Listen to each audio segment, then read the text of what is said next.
Teenage monsters, monsters, Godzilla.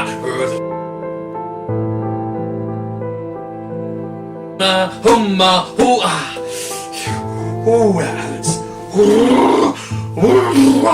I am the being of me. I am full of me. I'm inside myself.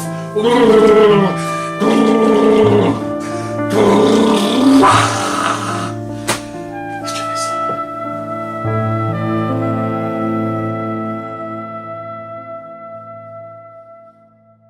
Hello! It's me again. Back once more.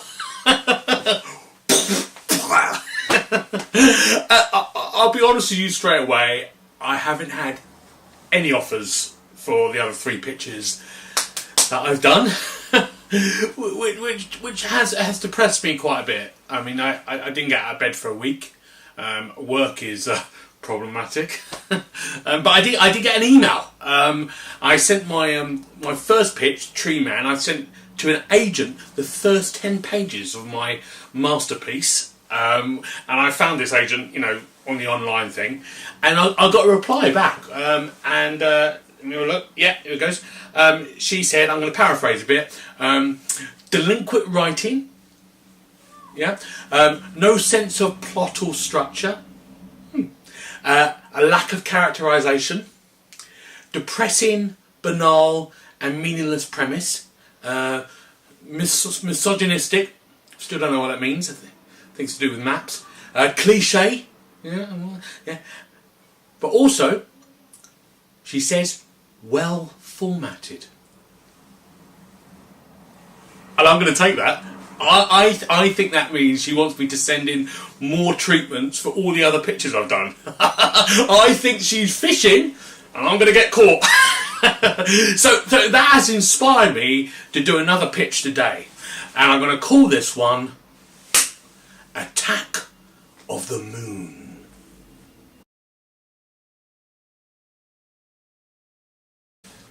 The film starts in 1969. Apollo 11, Neil Armstrong and the other ones, Buzz, they're all on the lunar ship going to the moon.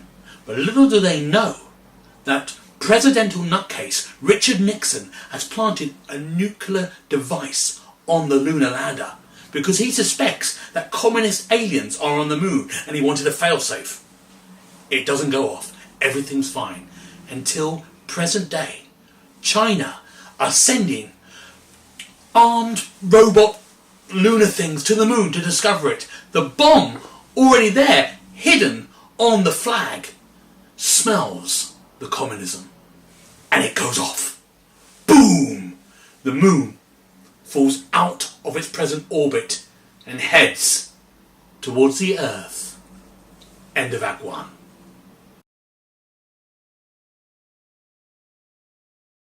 So the moon is getting closer to Earth. What's going to happen? Well, I'll tell you, because I've done some research. Now, due to gravitational forces being up the creek and electrical science affecting the whole electrical magnetic feel of the Earth and other science stuff, terrible things will happen. The first being every animal is a were-animal now, because of the largest on the moon. You have werewolves, but also weregerbils, were-turtles, were-tortoises, were-dolphins, were-fish. Every animal is now a were-animal, and you have to look around the corner because they'll be at you, yeah? And another thing, of course, is, as you might know, women menstruate once a month, and I know a woman, and now women menstruate all the time, every day, so that makes them a bit more grumpier. And the woman I know, I asked her about this and to verify the facts, and she said, yeah, that might probably happen. And also now, of course, all the scientists are just out on the street now. They're just crying. They're weeping, and you can't go for a coffee without seeing a scientist crying. You just have to sort of bat them out of the way and go and get your coffee from Costa. Yeah, and then the surfers, they're the ones that are really happy because the waves are really high and they can sort of like go cowabunga, man, tube it, all that surfer talk. And of course, the TV psychic Derek Acorah, he tries to get hold of Einstein and Stephen Hawking to ask for a solution, but that doesn't work. He just speaks to some woman who's a bit grumpy and And it's all rubbish anyway. Anyway, so that doesn't work. And then Brian Cox, the astrophysics, he releases a single, Things Are Only Going to Get Better, just to build everyone's spirit. That doesn't work as well. President Trump, on April the 1st, he declares a Screw You Moon Day. And he asks every American to fire a bullet at the Earth at exactly the same time, at Eastern Standard Time, at 10 a.m. And the idea is that all the bullets and all the missiles will fly at the moon, and it will go back into its orbit. Of course, he's also a nutcase. This doesn't work. Half the population died from the missiles and the bullets coming back to Earth and wiping quite a lot of people out. But on the positive side, there's no more bullets left. So it's quite a peaceful time towards the end of times as the moon gets closer. What's going to save us?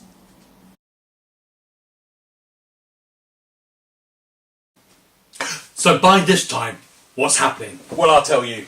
Berlin, gone, flooded. New York, gone, flooded. Copenhagen, gone, flooded. Dubai, gone, flooded. The only place left alive is the Isle of Wight. And the whole population of the world cram into this beautiful little island just off the south coast. And they're all there. And no one knows what to do. And then up steps Pink Floyd, 70s super prog rock group. And they say, we knew this was going to happen all along. And that's why we recorded The Dark Side of the Moon. And they propose a kind of Live Aid, Band Aid, World Aid Science concert that plays a 24-hour loop using all the musicians, the surviving ones left. So you might have Ariana Grande, Lady Gaga, and top of the bill, Shakin' Stevens. And they're all there. They're singing The Dark Side of the Moon for 24 hours, for 1 month solid, as the moon gets closer. And then at the end of the finale, Pink Floyd reveal their new song, The Bright Side of the Moon. And it turns the moon back.